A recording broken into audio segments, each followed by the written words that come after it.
Welcome to our talk about writing better code in Dylan. It's not the first time that the two of us, Hannes Mehnert, next to me, Andreas Bruck, my name, talk about Dylan. We did so before, but the last time we didn't really get into looking into the details of the programming language and all the features that make writing in Dylan better than writing other programming languages. And so this time around we want to go into detail there and explain what it's about and what makes it useful. So there are certain requirements one as a programmer has towards the programming language. It's a lot of them, some have to do with the language, some with the support around the language. A programming language should be powerful and expressive, so you don't have to write everything like 5 or 10 times. You want it to be universal. You want to be able to solve any problem in your programming language of choice.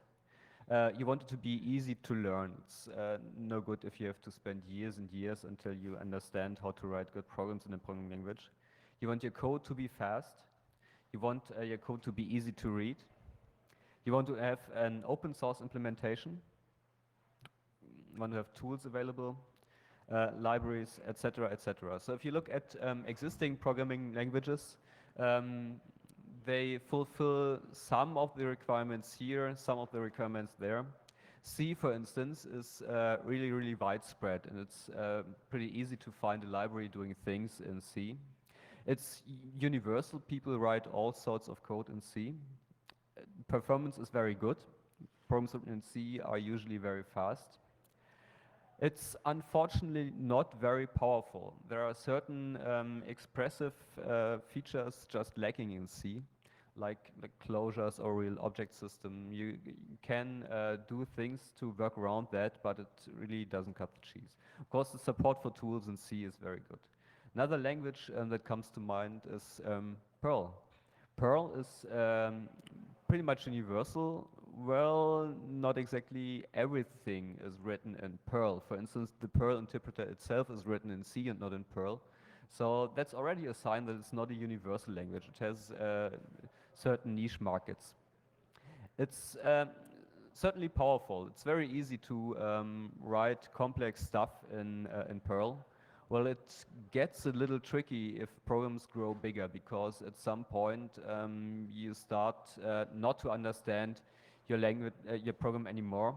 It lacks certain abstractions. But on the other hand, you have lots and lots and lots of libraries available.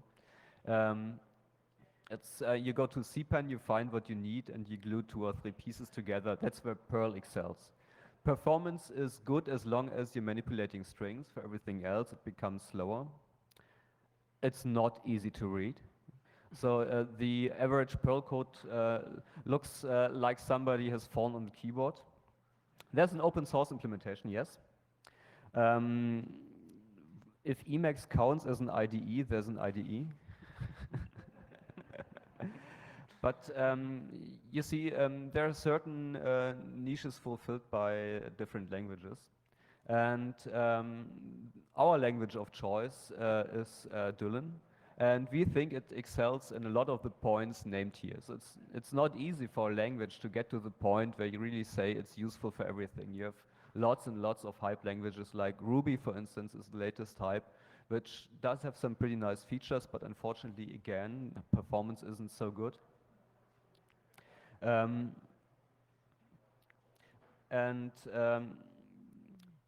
We do Dylan for quite a while now, and we have a track record of being successful with the programming language in contests. The ICFP programming contest is something we compete in every year, and it looks like odd years are lucky years for us, because we made it quite a number of times. And the programming contest, the ICFP programming contest, is very interesting because it is a real world test for a programming language.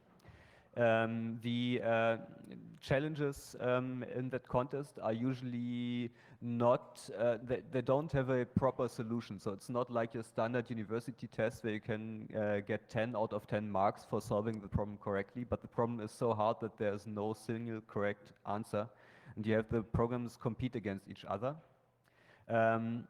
You have a limited time to solve the problem, so the expressiveness of your programming language is important. If you have to write everything 10 times over and over again, you just won't be able to finish your program in time. So in, this year, for instance, there were 168 teams. About 30 of them wrote in C, and of the 30 programs written in C, I think only 1 or 2 managed to even make it to the final round. So the other 29 crashed or produced no output or problems like that. They just didn't manage to finish the specification in time, let alone optimize it to compete. There were also about 10 implementations in Perl this year, and all of them failed also. They thought quite hard about, on the mailing list, about how to exploit the others' code and send lots of messages, because Perl is good at string manipulation, and other languages like Python or Ruby aren't that good at string manipulation, and you had only limited time for each turn this year. So you had to answer in 5 seconds, and the Perl guys thought how to disqualify other teams. Yeah, we didn't care about performance at all in that contest, actually. It just was fast enough to begin with. And yeah, that's one of the misconceptions many people have, that there's something like so-called scripting languages, which are high-level languages when looking at the language features, but who are notoriously slow to execute. So people think, yeah, scripting languages, high-level features must be an interpreter. Interpreters are slow. On the other hand, you have languages that are compiled, and those don't have that high-level features, so you have to work harder, but you have to work harder to get high-performance programs. And that's simply not true. It's possible to get best of both worlds, to get the features and the performance. And we've shown that. Yeah, the history of Dylan is interesting. It started out as a dialect of Lisp. Now, Lisp has been around, well, basically since the beginning of the computer era. And also the lambda calculus, which is the theoretical background behind Lisp, has been there for quite a while. Dylan is notorious for being the Lisp dialect which doesn't have the braces. It has a regular algo-like syntax. So all the people who don't like Lisp because of the syntax, try out Dylan, it might be the language for you. It started as a development at Apple Cambridge Laboratories for the Apple Newton. It wasn't used for the Newton actually because 1 megabyte of runtime code size was deemed excessive at that time. Still, Apple continued development of Dylan for their host platforms, for the desktop computer platforms. And together with them, both the Carnegie Mellon University and a company called Harlequin worked on the Dylan standard too. Yeah, Apple, most people probably know OpenMCL these days, Macintosh Common Lisp. The same folks who worked on Macintosh Common Lisp also worked on Dylan for Apple. Then one of the 2 or 3 open source Lisp compilers available is CMU Common Lisp, or these days SBCL, which is the same source code. And these folks developed at Carnegie Mellon University for the Dylan project. Actually, the project leader was Scott Fahlman, who's known for inventing the smiley. So he's been around for quite a long time. And, Harlequin is a very little known company, but they used to be, they're bankrupt these days, but they used to be the main manufacturer of LispWorks, a commercial Lisp compiler. So basically you had all those people with a Lisp background, and what they tried was basically doing the next generation Lisp. They had that common Lisp standard in the 80s, which was basically we tried to standardize what's there. If you ever looked at common Lisp, it's a very, very powerful language. It's probably the most powerful computing programming language on that planet. But it's very, very hard to learn. It's got in the standard 700 or so function calls, and it's got an ugly syntax. It pretends to be an easy syntax with all the braces, but if you look at reader macros and stuff like that, and it's ugly and hard to understand for a beginner. So they try to come up with a clean design. They overdid it a little bit. There are some corner issues which they shouldn't have removed from the language, but did remove anyways. I'll maybe come to that later. But mostly what they came up with was something very nice, a cleaned up version of Lisp with a nicer, more regular syntax, easier to learn and optimized for being high performance compiled. So these are basically the language features you find in the language. It's object-oriented. Everything you touch in the language is an instance of a class. This is also the case for all the so-called primitive types known from other languages. So in Java, for instance, you have that integer fundamental type with a small I, and then you have the big I integer, which wraps an integer into a class.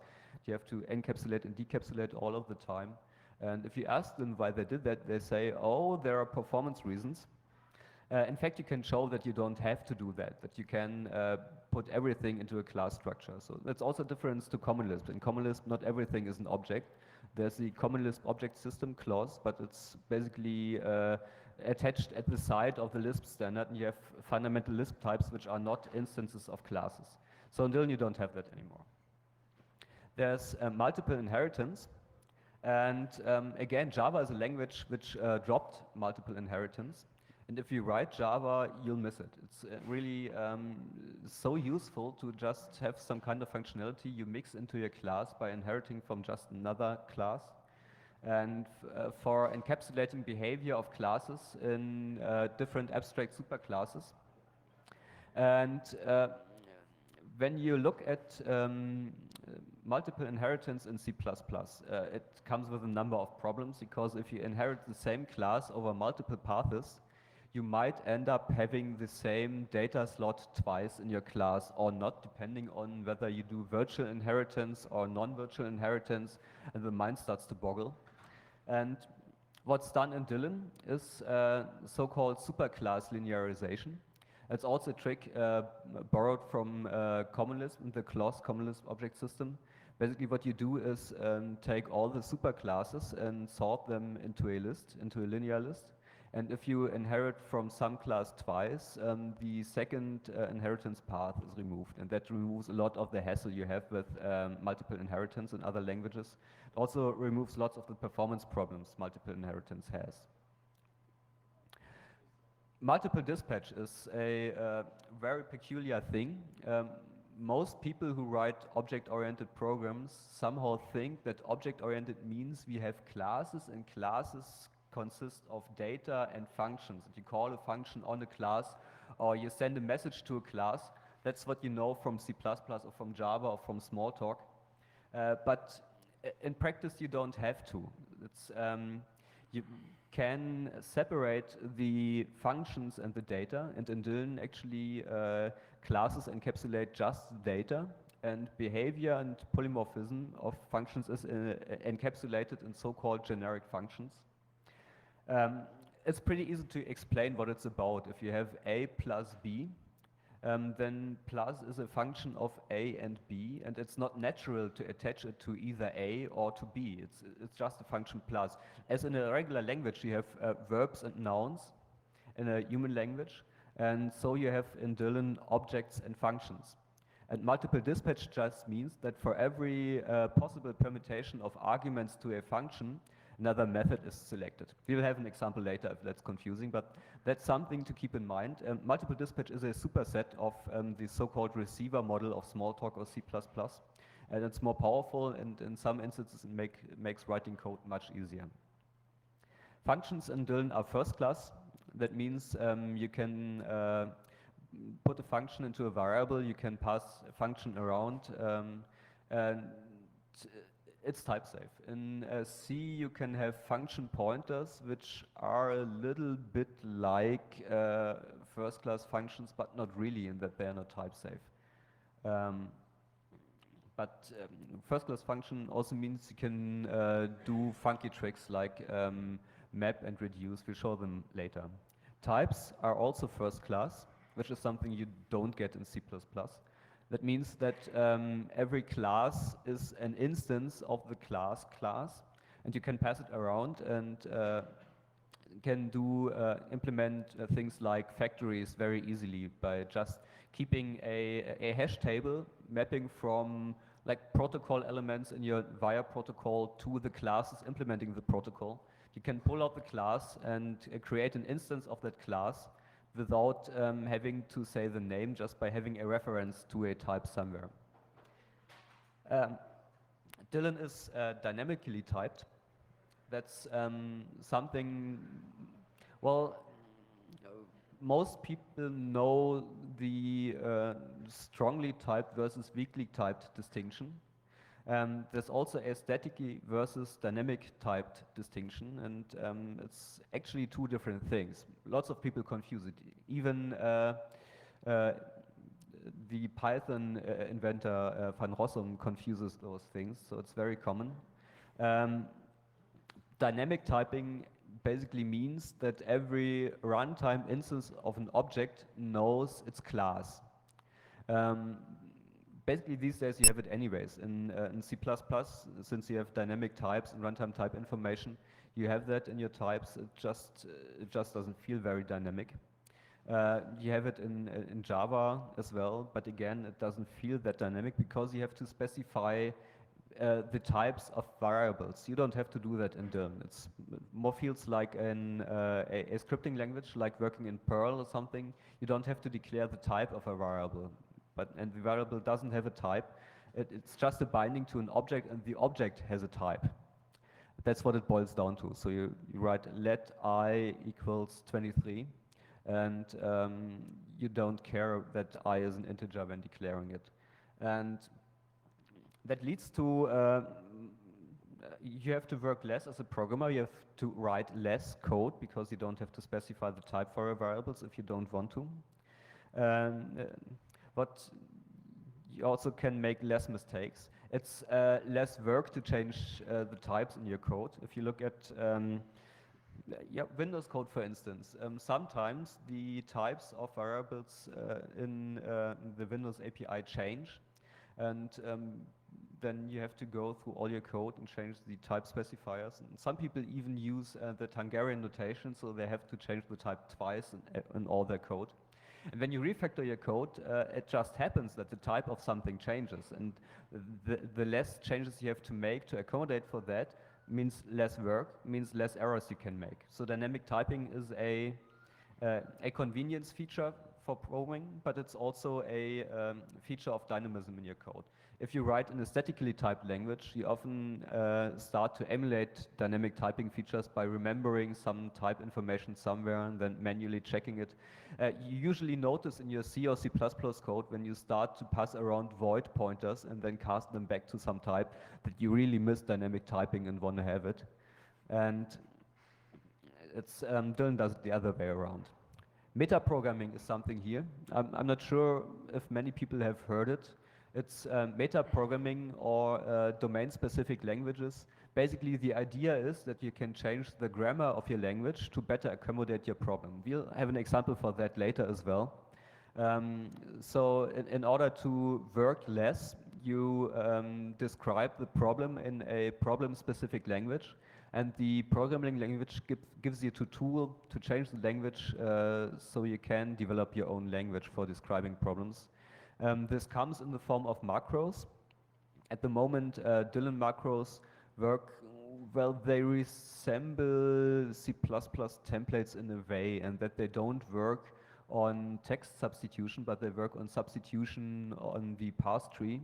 Or you can also say it adds productions to the grammar, so you can write your own if statement or your own while statement if you want to, or your own class declaration. That's metaprogramming. The last one is very interesting, optimistic type inferencing. If you've ever done any programming in ML or other statically typed functional languages, you probably know about type inferencing. It's that the compiler looks at your code and figures out the type of an expression. So if you write 3 plus 3, compiler knows, oh, I have a function called plus, the arguments are 3 and 3. I know that 3 is an integer, so I know that adding 2 integers will produce an integer as well. So the type of the expression 3 plus 3 must be an integer too. And what happens at that place in Dylan is that the compiler tries to do that for all as long as it can. So at some point you might have a completely dynamic case, like when the type of an object completely depends on user input, the compiler can't know it. But it tries to figure out the type of expressions at compile time and uses that information to optimize away stuff like type checks, stuff like function dispatch, and that's really where the high performance code comes from. So you can write your dynamic code and it won't be very fast, but you tie down your types a little here and a little there, and the compiler can predict a lot of things. And suddenly you have a fast program. That's also something you cannot do in C++. You cannot optimize away a vtable dispatch in C++. And basically Dylan can do that. Yeah, there were 3 implementations, I already mentioned that. Apple Dylan is basically dead. Apple had bad times in 1996. This was a very, very cool programming environment, and I was completely hooked. It was interactive. You could click on the features you have in Eclipse these days. Those guys had that 10 years back, including clicking on everything, including the debugger, and then ending up in the assembly of a function, and then going back from there into the source code. And interactive code execution, everything. It's a shame this is gone. Then there was the Carnegie Mellon project. It's a Dylan to C compiler written in Dylan. And it's basically a batch compiler, so it doesn't have a lot of the power you really want from your environment, like interactive code executions, debuggers. But still, it's there, it's open source, and it's being maintained. And it's highly portable and generates efficient code, and it's something to play with. The third one, Harlequin, this one is very interesting because the folks who did that really have a lot of experience. You might have heard about Lisp machines. After Symbolics, the last Lisp machine vendor, went bankrupt, those people went to Harlequin.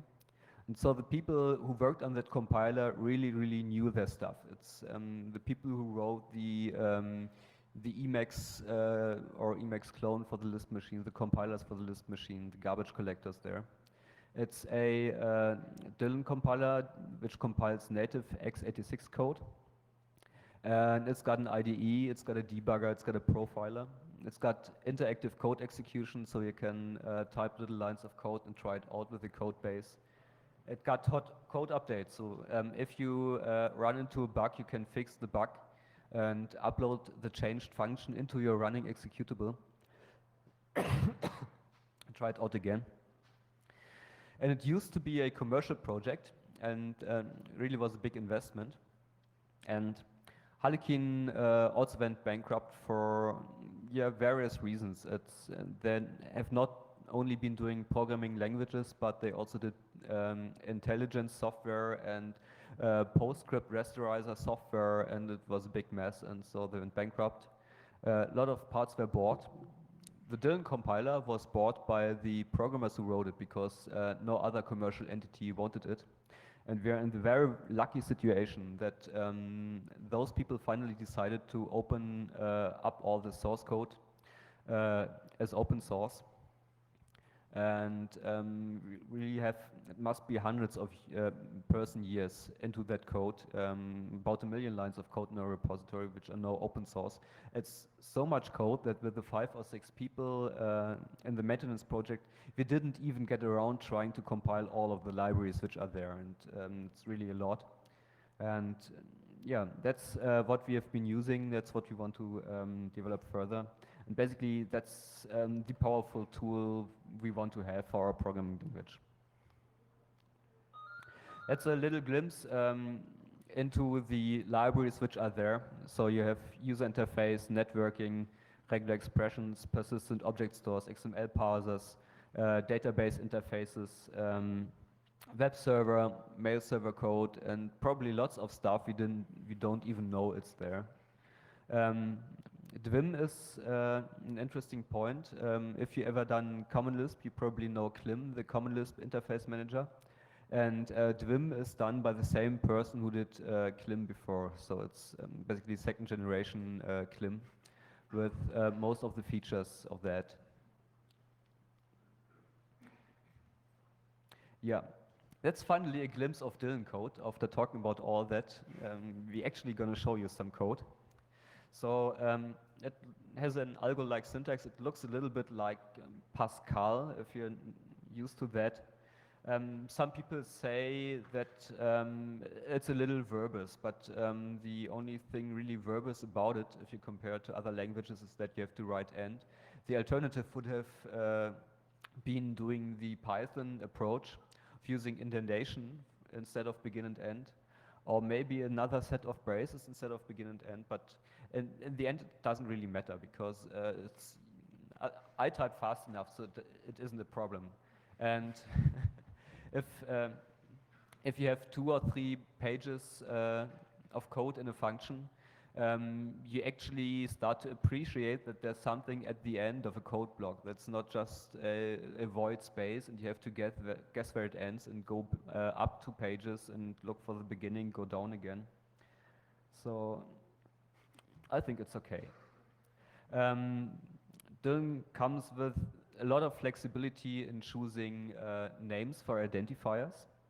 So for instance, it allows dashes in identifiers, which really makes the code much easier to read, because usually you start to use underscores and it's straining on the eyes to use underscores, and it's much easier to read with a dash in the middle.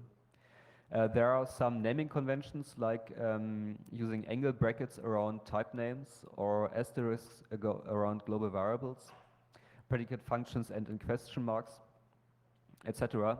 These are all only conventions. It's not part of the syntax.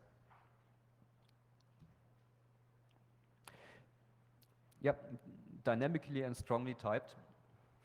It's, I already mentioned that it's very important to distinguish the two. Strong versus weak typing basically just means that in a strongly typed language, you don't have a way to work around the type system of your language. You cannot pretend some object, some integer is a pointer or something like that. So in a strongly typed language, lots of security relevant bugs just can't happen. Whereas in a weakly typed language, you can use a cast and cast around, or maybe just do an addition and it will magically cast behind your back. So Dylan is strongly typed in the sense that you cannot circumvent the typing system, but it's dynamically typed, and that runtime instances of objects have types, and bindings, what other people would call variables, don't have types or don't necessarily have types. So it feels like a scripting language in typing aspects, basically. I already mentioned the object system as well. It's class-based. The opposite of class-based would be prototype-based, like done in JavaScript, which stole the idea from a language called Self. So then you have classes, and every object is an instance of a class.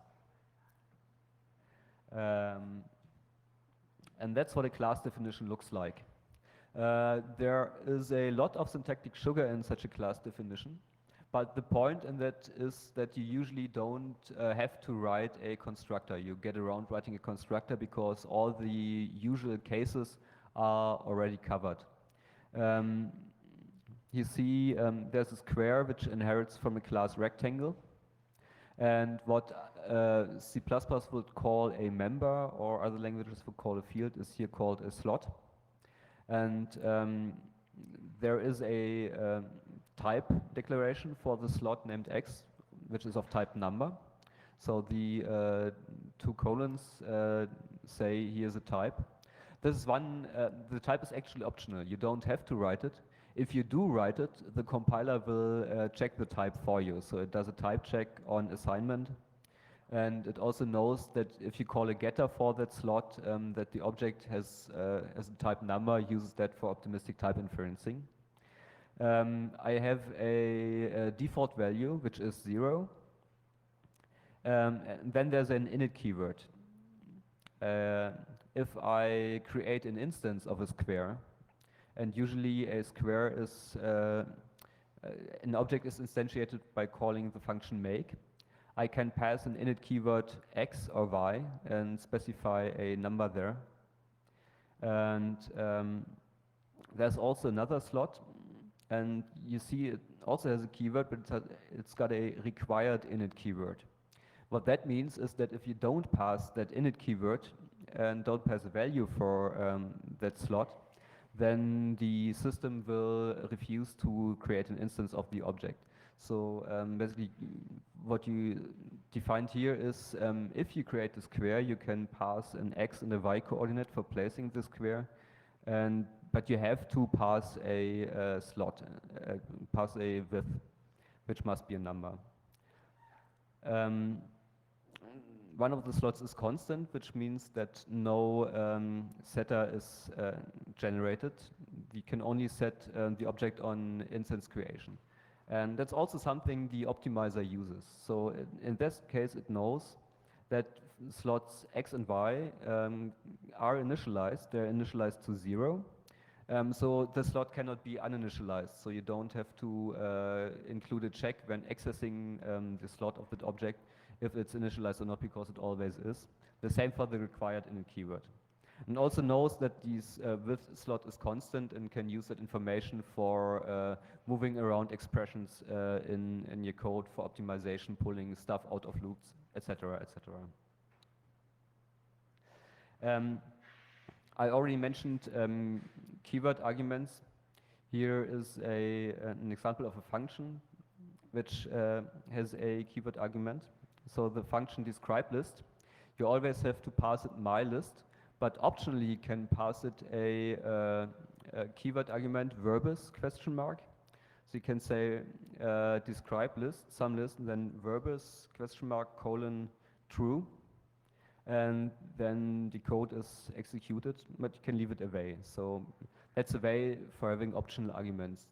Again, in C++ you can give default values to function arguments, but you have the restriction that you can only leave away the last argument. So if you have two optional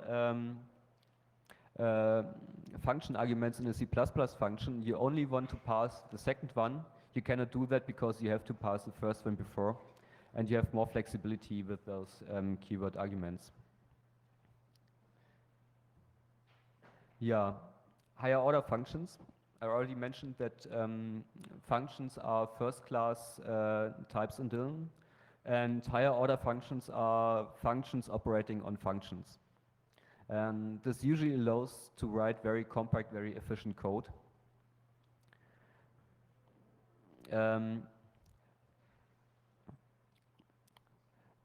Anonymous functions are one feature. You don't have to name a function, but you can create a function on the fly using the method statement. So the function on top is actually a function returning a function. If you look at the function body, it returns a function which does a little computation and accepts an argument x. And what you also see here is a concept called a closure, which is basically you create an anonymous function, and that anonymous function refers to other information, and basically the method makes a copy of that information and puts it into the function as well. So it's more powerful than a function pointer because it's basically a function pointer with additional attached data. So for instance here in that, the make linear mapper function takes two arguments, times and plus. And those are referenced inside the anonymous function that's generated there. And every time you call make linear mapper, it creates a new function, returns basically a pointer. There aren't really pointers in Dylan, but it returns a pointer to the newly created function, which remembers the values of times and plus. So you can execute the code, which you see in the bottom here. The define constant times 2 plus 1 calls the make linear mapper function. And so the constant has a value of a function that takes one argument. You can call that, pass 5, and get the desired result. This is very, very useful for creating stuff like callbacks in a user interface. You have a graphical user interface, the user presses a button, and the moment the button is pressed, some callback is called. What you often see is in, say, C, that the user can set a callback, and then there's an additional data parameter, which is passed to the function that the user has specified. And then you can stuff all kinds of data for doing the work into that one single data pointer.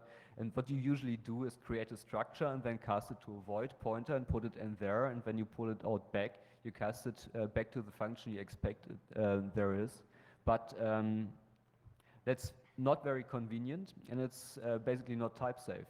At the moment you start doing conversions to void pointer and back, you risk making a mistake, and that means risking a crash. So a closure is a type safe way to do the same thing, to basically pass arbitrary arguments to your callback function you create on the fly.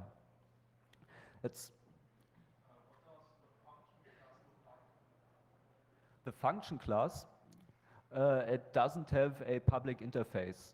If you look at it from the inside, you'll see that a function has a number of entry points, which are basically code addresses. Usually you have interior and exterior function entries, which do type checks or do not type checks, and the compiler can leave away the type checks if it can prove it's safe. You usually have a subclass of function for closures, which then references the list of variables you referenced to get at the data. So, but it's nothing you ever see as a programmer. It's just behind the scenes.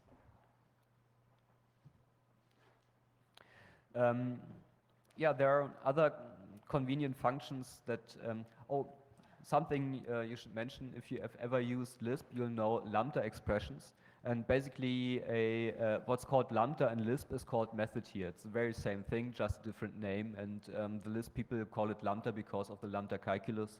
And in Dylan, they decided that most programmers instinctively know what an anonymous method is, but have never heard in their life about lambda, so they changed the name.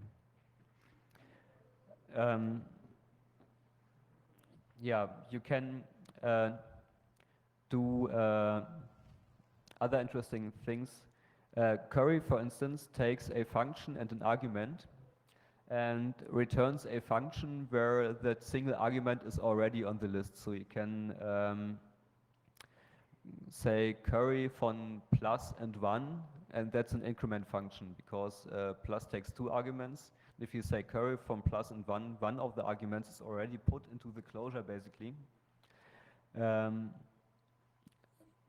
Yeah, reduce can be used to operate on a list and basically call the same function for every element in the list in succession.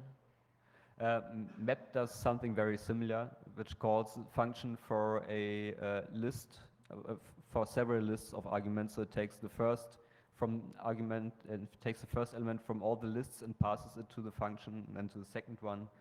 And so instead of writing 5 lines of a for loop or something, you usually get around with just a reduce and a curry and maybe an anonymous method to do a lot of things.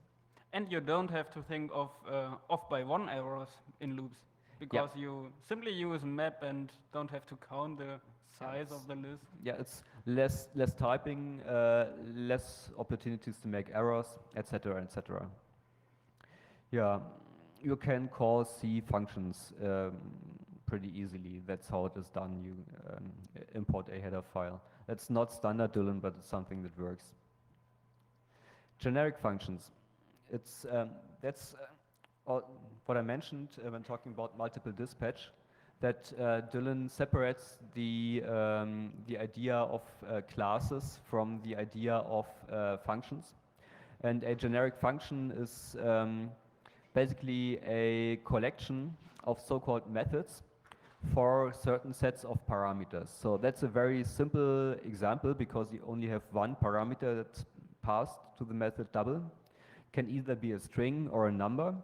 And depending on whether I pass a string or a number to a function called double, one of the two methods is called. That isn't more powerful than the other approach yet, with one difference. I don't have to think about all the functions I could possibly want to call when writing down the class definition. So as a user of some library, I can write my own generic functions operating on somebody else's classes without having to change his class definitions. But the real power is when you pass multiple arguments to a function, and the right method is selected by looking at all the arguments that are passed to the function. So in that example, we have a inheritance structure for vehicles which knows about cars and trucks, and I have inspectors and I have state inspectors. What happens is that when I call a generic function, it chooses the most specific methods. That means that method which most closely resembles what I actually passed to the function. The next method calls the less specific method. So in that instance here, the most generic case is a vehicle and an inspector. And if the vehicle is a car, it first calls next method and then additionally performs additional checks. And the same for trucks. And you see that you can basically write down a method for all possible permutations of arguments passed to that function. So the usual explanation why that is useful is when thinking about the sex function and male and female objects. And when you start thinking whether sex is a function of male or a function of female, which then gets passed the other one as an argument, you start to realize that doesn't make sense at all. And you also start to realize that make love of man and woman is something entirely different than make love from man and a man, and that again is entirely different from make love from a woman and a woman. And so the whole concept of the way object-oriented programs are written in C++ or in Smalltalk, it just isn't powerful enough to express all the ideas we have about how things work in real life.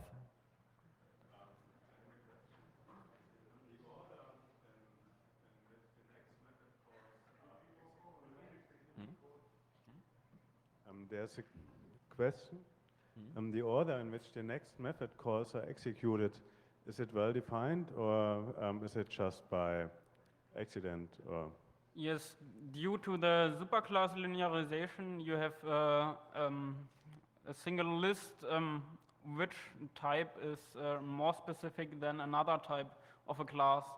So the next method calls the next specific methods. There are corner cases when you have two arguments and both are equally far away from the actual type. inspect vehicle which would take a truck argument and a state inspector, and we would run the next method. At first, would it call the inspect vehicle on the car and the state inspector, or on the truck and the inspector? Or is it by chance, or is it it's possible to define an order, but Dylan takes the default order? It's not by chance, it's well defined. There's a linearization algorithm which is specified for, which defines the order. But basically, this is such a corner case that it's probably not a good idea to rely on any specific ordering in that case. So it's better to use it if you really know what's going on, instead of, or if you don't care whether the one or the other one is called first. So in that example, for instance, it doesn't make a difference whether the seatbelts are checked first or the cargo attachment is checked first. It's the same, but it's well defined. Okay, That I already mentioned in the optimistic type inferencing. So in the first line, let defines a variable. So let C equals A plus B, defines a binding C and assigns it. And I can leave away the type because it's dynamically typed, and the value that's computed on the right-hand side is what has a type. But I can optionally specify a type for a binding. And what happens then is that a type check is done. So at the moment of assignment, it checks whether the type is still okay. And it also uses the type for type inferencing purposes to speed up the program. So if for instance, you add two numbers, in Java, the argument is we have that fundamental type integer and then a class integer, and if you want it to be fast, you have to take the fundamental type. And but what basically happens here is that if it knows that you're talking about an integer, it doesn't have to do the generic function dispatch in finding the right method for adding two integers, but actually calling the right method right away. And it then boils down to a single assembler instruction that's emitted in your code instead of all the dynamic overhead that's there in the generic case. Okay, macros. That's a. I don't think I go into detail and explain everything you see there, but if you look at it, the general structure is that you have a pattern, which is in the upper part of the macro, and a replacement for the pattern in the lower part. And the stuff starting with question marks are pattern variables. So with open file is something you write literally in your code. And things starting with question marks are variables, and it's checking the type of the expression you write there and binds it and generates a replacement. So what you see here is that a convenience macro which takes care about closing the file if you leave the scope of the block. And it's very easy to write stuff like that to extend the language and to make sure, for instance, that your files are closed when the function is over. Macros in Dylan are very powerful. So this harmless little for loop here, you probably have that in other languages as well, that you can write for variable in my container. But the difference with Dylan is that for is implemented as a macro, and it calls a function called forward iteration protocol on your collection, and gets handed back a set of higher order functions for iterating over the elements in the list. So if you expand this macro, what really happens behind the scene is this. So it calls a generic function forward iteration protocol, which knows about how to iterate over your collection, whether it's a list or a vector or an array or a hash table or whatever. And then uses those iterator functions to iterate over over your collection. But of course, this isn't fast at all if it does it like that. But then, as next step, the optimistic type inferencing kicks in, and it starts inlining all those little tiny functions and type inferencing, etc., etc. And if you run it through the CMU compiler, which generates C code, what you end up is something like that, which is a while loop, and then you have that state equals state plus 1, and a expression which pulls out the element out of your vector. So really, it's very simple to use. It's very powerful, and it's still very, very fast. So and that's what making writing in Dylan a breeze. So other stuff we have is type unions, and one important type union is, do we have that? We have it here. The false or type union. You often have the problem that you have to reserve one special value as I don't know, or I don't have an answer. Lots of function in C return -1 for an error. But you sometimes have cases where you want to return all possible values of integers and still want to be able to signal, I don't know, I haven't computed that yet. And In that case, you can use a type union with false, for instance. So you can say, my function returns an integer or false, and that's also a type in Dylan. We have non-local exits. Non-local exits are, well, it looks a little bit like goto. You have that block statement here, and in the brackets you see return, and in the middle it's actually calling return. And what it does is it jumps out of the block into the cleanup clause or behind the return. The interesting difference is that return is a first-class object. It's a function you can call and you can pass around.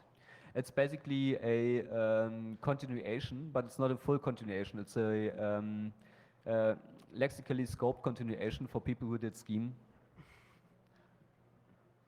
We have exceptions. That's also something that's a little bit different because in C++ or Java, when you throw an exception, what happens is that the stack is unwound and then your handler is called. In Dylan, it's the other way around. Your handler is called and your handler may decide to call a non-local exit, or it might fix the problem and tell the program to go on. So one of the usual cases is you discover the disk is full, and instead of aborting the operation, then telling the user that the disk is full, and then somehow remembering what the state was to allow him to go on, just pop up a dialog, say, oh, the disk is full. If you free some space, now I can continue, or if you wish, I can abort. So this allows you to be a lot more flexible with dealing with exceptional situations and with establishing protocols between the place where you know how to deal with the problem and the place where you discover the problem happens. Okay, we have a couple of links, and how much time do we have left? We have 5 more minutes left, and we want to show you a little real-world application that Hannes has written in Dylan called Buddha, which is used on that very Congress to manage the network, the IP network. Yes, well, first start with Buddha, we needed a DNS and DHCP management interface. We used last year a Perl script using an SQL database, and which wasn't really handy to be evaluated more. So I wrote Buddha. It is a web interface where you have a list of VLANs, a list of zones, some hosts, some networks, subnets in networks, and recent changes. You can add VLANs, you can add other things, and you can generate DHCP config and DNS config from the database it has. So now jump into the code. I've started nearly looking at Ruby on Rails. Ruby on Rails was in Ruby, and I don't like the Ruby syntax. I can't read it. So I started with an XML macro where I wanted to write that code, and it should generate that HTML thing or that XML thing. So that's a macro, that's meta-programming stuff. We have a macro with XML, which has on the left-hand side with XML and some element, and produces the first element. Then we have an auxiliary rule set of the element, which does the actual expansion.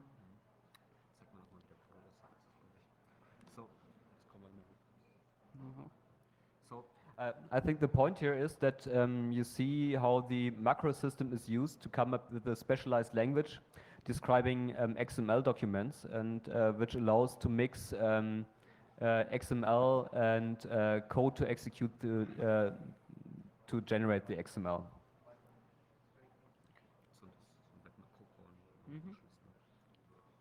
Okay, the next thing I came up with was a macro for a web class definer. I wanted to generate all the user interface code, the formulas, the edit fields, the checks of the edit fields, and so on dynamically. So I defined a macro web class which generates a class and some other things. So a VLAN has a number, well, that's an integer. It has a name and a description. And that little code with the macro I wrote generates, for example, that one, the formula to add a VLAN. So you can enter a number, a name, and a description, and it's added VLAN 99. All those text here, there I use the exception handling of Dylan. It was quite nice and wasn't much code to write. I can show it. Or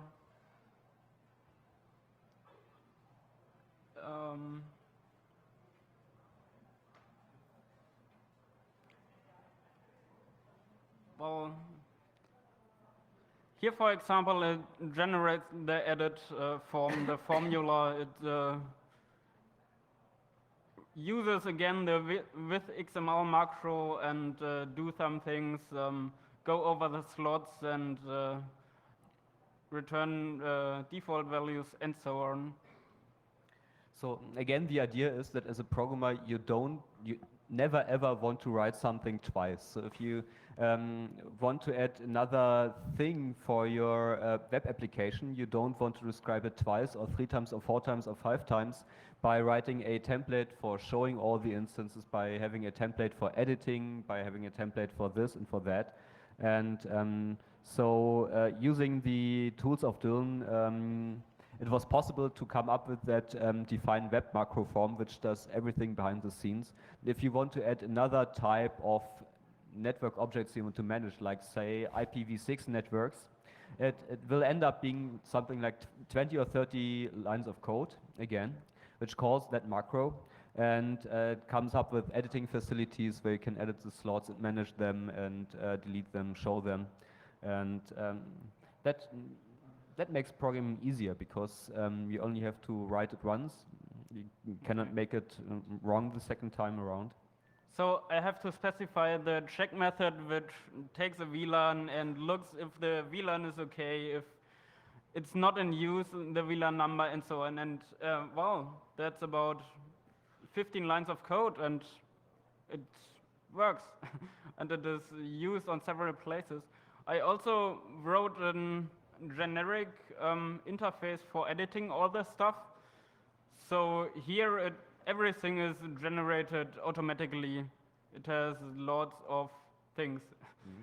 So unfortunately we are running out of time. Yeah. We would like to, really would have liked to give you a deeper look into how the Buddha works. But I think one thing we should show is the way that the data storage is done. It's using the Dylan object-oriented database, which is a persistent database. And the code for saving and deleting is, yeah, basically that. That one is for restoring the database. I just make a dude object, and the file name I get passed. It's in the global variable directory and file name. Then I define a local binding Buddha to dude root of dude. Well, dude root is a function on the dude object, and I close the dude and then set my other global things I use, and I use a simple versioning system. That's the restore, and the save is here. I do it in a thread. I save every 5 minutes. I just do a while true loop and use a file name with a version number, make a dude object, this time as direction output, not input, so it puts something out, set the dude root, commit it, close it, increase the version number, and sleep for another 5 minutes. So basically in 5 lines you can write arbitrary data structures to disk and read it back. Okay, our time is over. We'd like to thank you for your attention and